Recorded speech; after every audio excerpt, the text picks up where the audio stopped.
사랑합니다. 어제 교회 사랑 찬양 집회 참 즐겁고 은혜로웠지요? 네. 저희 식구는 네 식구가 다 참여했는데 하나는 3학년 고3이라 못 왔지만은 경품을 하나도 못 받았어요. 어떤 집안에는 2개씩 주시더구만. 저희 집안은 하나도 안 주셨습니다. 그래도 은혜롭고 그래도 좋았습니다. 앞으로도 우리 교회가 계속 축제를 경험하는 교회가 되면 좋겠습니다. 29회 동안에 여호수아를 가지고 온유강해라는 주제로 말씀을 받았는데요. 이제 마치고 마태복음 본문으로 돌아왔습니다. 과거에 우리는 28번 동안 천국강해라는 제목으로 말씀을 받았고 오늘 29번째 시간입니다.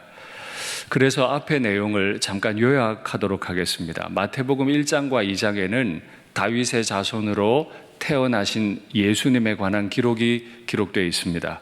예수님은 다윗의 계보를 이으신 왕으로 이 땅에 오셨습니다.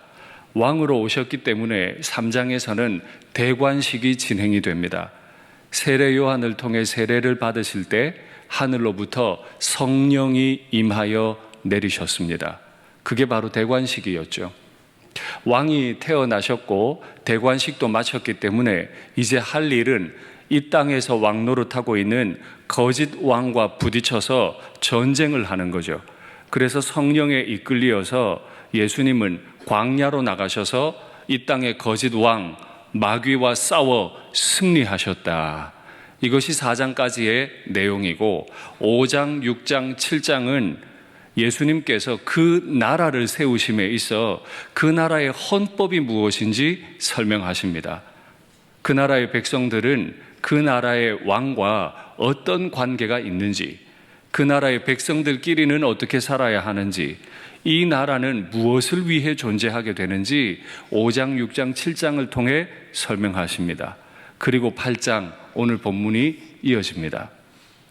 예수께서 산에서 내려오시니 수많은 무리가 따랐다 기록합니다. 앞선 본문들을 읽어보면 예수님이 산에 올라가실 때 무리가 같이 따라 올라갔다고 기록해요. 그런데 내려오실 때는 수많은이라고 하는 수식어 하나가 붙어 있습니다. 산에는 사람들이 쉽게 접근하기가 어렵지요. 그래도 예수님의 말씀에 권능이 있었기 때문에 소문이 나서 점점 사람들이 산으로 몰려들었고 예수님께서 내려오실 때는 수많은 무리와 함께 내려오셔야 했습니다. 그렇게 내려오시는 중에 바로 한 사람이 눈에 띄었습니다. 한 사람 나병 환자가 예수께 나와 절하며 이르되, 수많은 무리들 가운데 눈에 띄는 한 사람, 바로 나병 환자였습니다. 이미 나병 환자에 대해서는 많이들 알고 계십니다. 나병 환자는 하나님의 저주를 받은 사람이라 여겨졌습니다. 그래서 정결 규례에 의해서도 부정한 사람이었기 때문에 가족들과도 함께 살 수 없었어요. 고침을 받을 때까지, 다른 말로 하면 죽을 때까지 그들은 격리되어 살아야 했습니다. 마을에 살 수 없으니까 산속 깊은 곳이나 동굴에 거처를 거하고 살아야 했습니다. 혹 사람들이 이 사람이 나병이 걸린 줄 모르고 가까이 오면 외쳐야 했어요. 저는 나병 환자입니다. 하나님께 저주받은 사람입니다. 가까이 오지 마세요. 내 자식이 만약에 그렇게 외쳐야 한다면 부모가 그걸 어떻게 봐요? 근데 이 사람은 평생 그렇게 살아야 했어요. 만일 이 사람이 그 법을 깨고 일반인들에게 가까이 접근하면 일반인들은 돌로 그 사람을 쳐 죽일 수 있습니다. 공교롭게도 예수님이 산에서 내려오실 때 무리가 수많은 무리로 바뀌었어요. 후에 보시겠지만 이제 예수님이 움직이지도 못할 만큼 예수님을 에워싸버립니다. 그렇게 예수님 옆에 많은 사람들이 몰려드는데 목숨 걸고 예수님 앞에 나옵니다. 어떻게 이 사람은 예수님께 목숨 걸고 나올까요? 남들이 경멸할지도 모릅니다. 저거 죽여버려야 될 놈이 왜 왔어? 이렇게 할지도 모릅니다. 그런데 목숨 걸고 왔습니다. 왜 왔습니까? 어떻게 올 수 있었습니까? 그는 분명히 알았어요. 예수님이 누군지 알았어요. 예수님께 오면 살 수 있다는 걸 알았어요. 반대로 몸이 많이 아픈데, 마음이 많이 외롭고 아픈데 예수님께 안 와요. 왜요? 몰라요. 내 몸이 얼마나 아픈지, 내 마음이 얼마나 외롭고 힘든지 몰라요. 내 죄가 얼마나 깊은데 그걸 몰라요. 무엇보다 예수님이 어떤 분이신지 몰라요. 그래서 예수님께 못 나와요. 그런데 예수님을 알면 마땅한 태도가 하나 생깁니다. 예수님을 아는 성도들의 태도는 예수님께 나와 엎드려 절하며 이르는 것이죠. 예수님을 알면 뛰어나옵니다. 그의 권위 아래 납작 엎드립니다. 이 병든 몸, 병든 마음, 깊은 죄, 이거 주님 앞에 다 고쳐달라고 손 내밀게 될 텐데 어떻게 주님 앞에 지금 계속 나오고 계십니까? 수많은 무리들이 애워싸고 있지만, 사람들이 나에게 돌을 던질지도 모르지만, 그럼에도 예수님을 알기에, 나를 알기에 예수님 앞으로 나오고 계십니까? 그리고 겨우 힘을 내서 말합니다. 주여, 원하시면 나를 깨끗하게 하실 수 있나이다. 목숨 걸고 나온 사람 치고 너무 여유롭지 않아요? 목숨 걸고 나오시면 주여, 저를 고쳐주세요. 사람들이 돌로 치기 전에 빨리 나를 좀 고쳐주세요 해야 할 텐데 왜 이렇게 조심스럽죠? 원하시면 깨끗하게 하실 수 있다니요. 정중하게 예의를 갖추라는 말입니까? 아마 아닌 것 같아요. 그는 평생에 가족들에게 뭔가 요청해 본 적도 없어요. 같이 살 수도 없어요. 태어난 게 저주예요. 그런 사람이 누구에게 뭘 부탁해요? 이 부탁이 거절될지도 몰라요. 내 간절함과 예수님의 생각이 다를지도 몰라요. 그 깊은 거절감을 가지고, 그 아픔을 가지고 애들로 말하죠. 속은 지금 바로 고쳐주세요. 근데 그렇게 말하는 법을 몰라요. 원하시면 저 같은 인생도 깨끗하게 하실 수 있습니다. 얼마나 깊은 아픔이에요. 그런데 이 사람은 예수님 앞에 왔어요. 예수님의 대답은 한결같아요. 예수께서 손을 내밀어 그에게 대시고 내가 원하노니 깨끗함을 받으라. 정결 규례에 따르면 부정한 사람의 몸에 정결한 사람이 손을 대면 정결한 사람에 의해 부정한 사람이 깨끗해지는 게 아니고 부정한 사람에 의해 정결한 사람이 부정해집니다. 예수님은 손을 대셔야만 고칠 수 있었습니까? 굳이 율법을 어기고 손을 대셔야 했습니까? 그냥 말씀으로 그래 나는 낫기 원해 지금 바로 나아라 하면 나을 텐데 왜 굳이 법을 어기면서 손을 그에게 대셨습니까? 아주 간단해요. 그 몸에 한 번도 따뜻한 온기의 손이 닿아 본 적이 없어요. 자기도 그 나병의 환부를 보면서 스스로 저주했어요. 난 하나님께 저주받아 이 모양 이 꼴이야. 난 저주받아 이래. 가족들도 그 환부에 손 한 번 안 대줬어요. 떨어지라고 말했어요. 그런데 예수님은 한 인간으로서 그를 불쌍히 여기시고 그의 환부에 직접 손을 대심으로 자신이 부정해지셨어요. 그를 정결하게 하시기 위해서. 그 따뜻한 손을 대시며 말씀하십니다. 깨끗함을 받으라.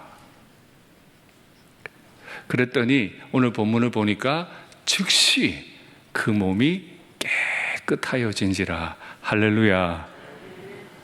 우리는 지금 아멘 했지만은 어떤 분들은 왜 나병 환자는 즉시 깨끗하게 하셨는데 왜 내 아버지 내 어머니는 이렇게 병이 깁니까? 왜 내 기도는 이렇게 안 들어주십니까? 말할 수 있습니다. 성경을 읽을 때 마냥 좋지만은 않아요. 이 질병이 내게서 떠나가기 원합니다. 안 떠나요. 원망이 생기기도 해요. 그때 기억하십시오. 예수님은 병 고치려고 오신 분이 아닙니다. 오셔서 병 고침을 통해 무언가를 목표를 하셨지 반드시 병을 고치기 위해 치유 사역하시기 위해 이 땅에 오신 게 아니기 때문입니다. 예수님은 전혀 다른 목표를 가지고 이 땅에 거짓 왕을 몰아내시고 하나님의 나라를 이루기 위해 오셨는데 그 하나님의 나라는 어떤 모습일까요? 바울이 이렇게 설명합니다. 확인하시죠. 이 썩을 것이 반드시 썩지 아니할 것을 입겠고 이 죽을 것이 죽지 아니함을 입으리로다. 주님의 부활을 목격하는 순간에, 나의 부활을 목격하는 순간에 내 몸도 썩었고 주님 몸도 썩었지만은 이 썩은 몸이 다시 완전히 회복되는 걸 보게 될 날에 이 썩을 것이 썩지 아니함을 입고 이 죽을 것이 죽지 아니함을 입을 때에는 사망을 삼키고 이기리라고 기록된 말씀이 이루어지리라. 이 땅의 거짓 왕이었던 마귀는 사망이라고 하는 무기를 가지고 왕노릇했었어요. 사람에게 질병을 주고 너 죽여버린다 이런 말로 사람을 굴림을 했는데 예수님이 하나님의 나라를 가져오시면서 분명히 보이셨던 건 사망 자체를 이기시는 거예요. 사망아, 네가 이겼다고 거짓말하지 마. 네가 여태까지는 왕노릇 했는지 몰라도 내가 부활하는 순간에 넌 더 이상 왕노릇 못해. 사망아, 네가 전갈의 독침과 같이 죄를 가지고 율법을 가지고 나를 쏘아? 이제 안 돼. 내가 이 모든 걸 이겼어 라고 예수님이 선언하시는 거죠. 예수님은 이 땅에 오셔서 허다한 병자를 고치셨습니다. 병을 고치심으로도 하나님의 나라를 가져오시고 병을 고치지 않고 유병자로 두심으로도 하나님은 하나님의 나라를 이 땅에 가져오실 겁니다. 그리고 마침내 약속하신 때가 되면 주님의 썩었던 몸이 부활되었던 것처럼 우리의 몸이 부활될 것을 믿습니다. 그때 사망이 우리에게 오히려 종노릇하는 걸 보게 될 것을 믿습니다. 이렇게 즉시 몸이 떠났습니다. 즉시 나병이 떠나고 몸이 깨끗해졌습니다. 그때 얼마나 많은 사람들에게 가서 자랑하고 싶었을까요? 그런데 예수께서 이르시되 삼가 아무에게도 이르지 말라. 예수님이 병 고치셨다는 소문이 좀 나야 많은 분들이 몰려오죠. 일산교회 담임 목사 기도하면 병 낫는데 일산교회 담임 목사 이런저런 좋은 거 너무 많아. 이런 소문이 좀 나줘야 올 거 아니에요. 그런데 예수님은 그렇게 못하게 하셨어요. 삼가 아무에게도 이르지 말라. 왜요? 예수님은 치유 사역자가 되기를 원치 않으셨어요.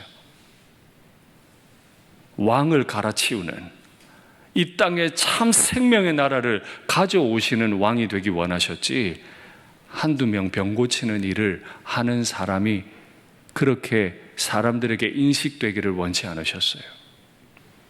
그래서 아무에게도 이르지 말라 하셨습니다. 우리는 간혹 예수님께서 나를 위해 지금 당장 여기서 빨리 문제를 해결하기를 원합니다. 가만히 살피면 예수님께 부탁하는 것 같으나 내 마음대로 되기 원하는, 내 속도대로 되기 원하는, 사실은 내가 왕노릇 하고 싶은 거죠. 예수님을 내 사역자 삼아 내가 왕이 되고 싶은 거죠. 예수님은 그걸 허락지 않으셨어요. 베드로와 제자들도 마찬가지입니다. 예수님께서 이제 당신께서 이 땅을 떠나실 때가 됨을 아시고 제자들에게 물었죠.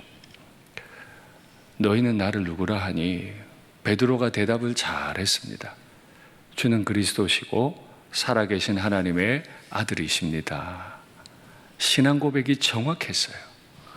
그랬더니 예수님께서 큰 축복을 하셨죠. 그리고는 베드로와 제자들에게 경고를 하세요. 정말 똑 부러지는 신앙 고백을 했는데 그 신앙 고백 이후에 경고를 하세요. 말씀 확인하시죠. 이에 제자들에게 경고하사 자기가 그리스도인 것을 아무에게도 이르지 말라 하시니라. 알려야 되잖아요. 그리스도가 오셨어. 우리 같으면 알리기를 원할 텐데 아직 이르지 말래요. 이 때로부터, 신앙 고백을 한 때로부터 예수 그리스도께서 자기가 예루살렘에 올라가 장로들과 대제사장들과 서기관들에게 많은 고난을 받고 죽임을 당하고 제3일에 살아나야 할 것을 제자들에게만 비로소 나타내셨죠. 그리스도가 왔다고 말하면 사람들은 예수님을 오해할 거예요. 로마 제국으로부터 구원해낼 메시아가 왔구나. 오해할 것이 두려워서 예수님은 삼가 아무에게도 이르지 말라고 그저 제자들에게만 내가 죽었다가 부활되면 사망이 정복이 되는 나라가 올 거다. 이걸 가르치신 거예요.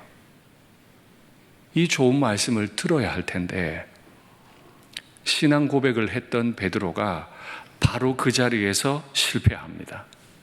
말씀 확인하시죠. 베드로가 예수를 붙들고 항변하여 이르되 어디 감히 예수님을 붙들어요. 입술로 신앙 고백은 잘했는데 마음으로는 못해요. 아무리 예수님이라도 내 뜻대로 안 되면 붙잡고 흔드는 거죠.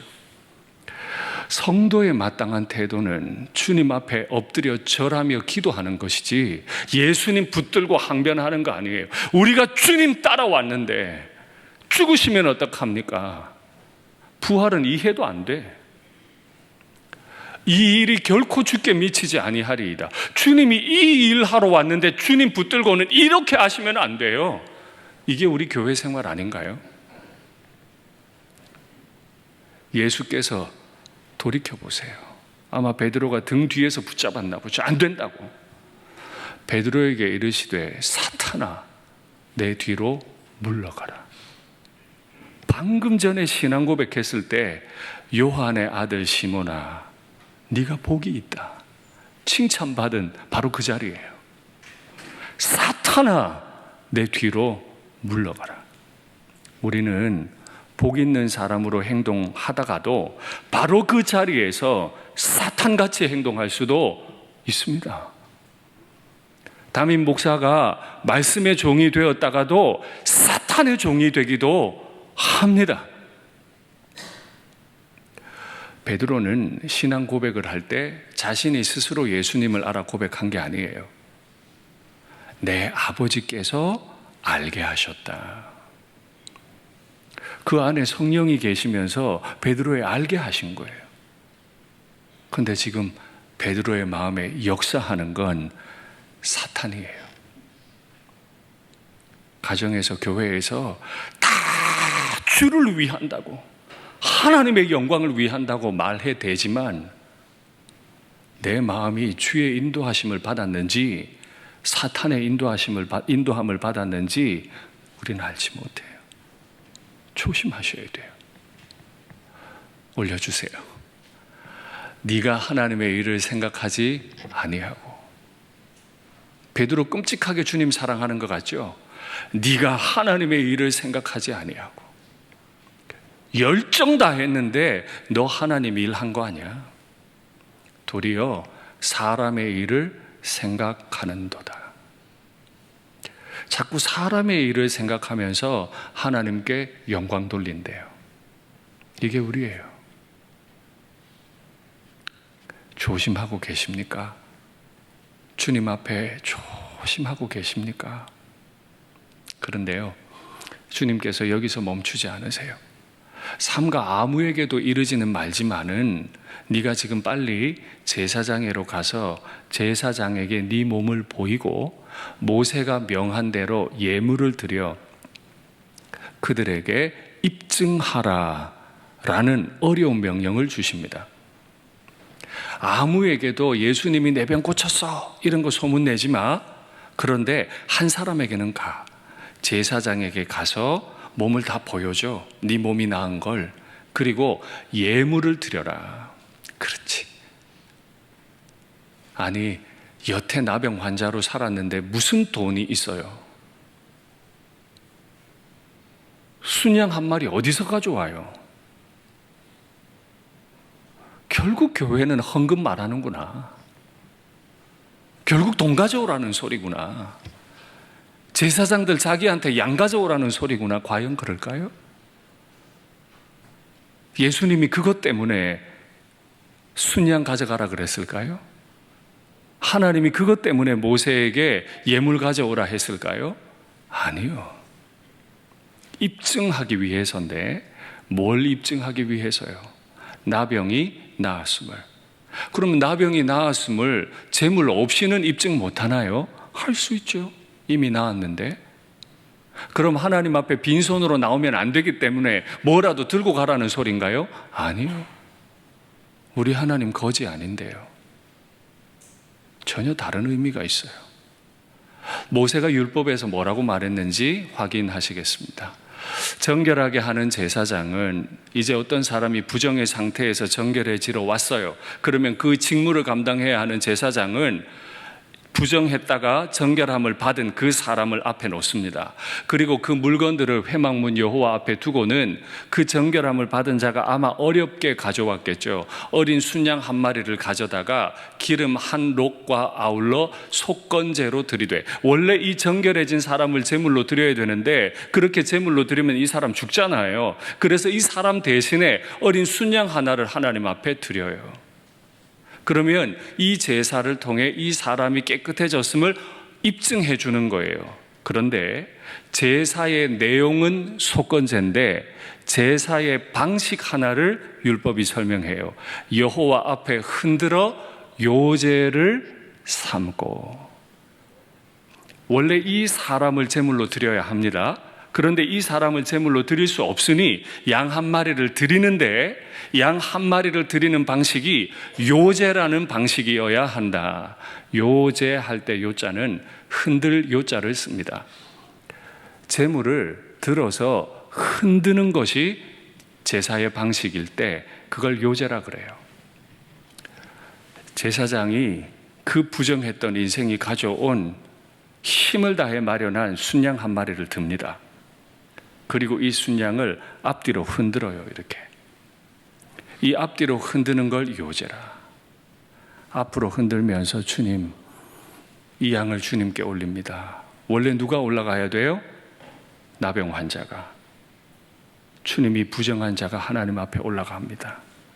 그러면 내리면서 주께서 다시 생명을 이 땅에 보내셨습니다. 가족과도 같이 못 지내던 부정한 인생이에요. 사람들 사이에 같이 있을 수 없었던 늘 거절감 가진 사람이에요. 그런 인생이 지극히 거룩하신 하나님 앞에 자신을 요제로 올립니다. 그러면 하나님은 그 지저분한 인생이, 그 부정한 인생이 자신에게 온 것을 기쁘게 받으시고 너는 다 깨끗해졌어 하고 다시 내려보내세요. 그게 요제입니다. 그렇습니다. 나병 때문에 우리는 가족들 앞에도 못 섰고 사람들 앞에도 못 나갔어요. 그런데 나병을 통해서 우리는 지극히 거룩하신 하나님 앞에 나갔고 그의 파송을 받은 제자가 된 줄 믿습니다. 우리 얼마나 많은 사람들을 지저분한 사람, 나랑 같이 할 수 없는 사람 욕했습니까? 그러나 우리 주님 그렇게 안 하셨어요. 가장 지저분한 나병 환자에게까지도 하나님 앞에 자신을 제물로 올리고 자신을 예배자로 세울 수 있는 복을 주셨어요. 우리에게도 그 복 주실 줄 믿습니다. 말씀을 맺겠습니다. 나병, 그 끔찍한 병에 들어 계십니까? 내가 어떻게 해볼 수 없는 죄에 빠져 계십니까? 사람들은 지저분하다고 나와 같이 안 하고 싶어 해도 예수님은 우리를 이렇게 지저분한 인생을 하나님 앞에 올려주기를 원하세요. 그리고 하나님은 나를 받으시고 가장 아름다운 예배자로 세워주실 줄 믿습니다.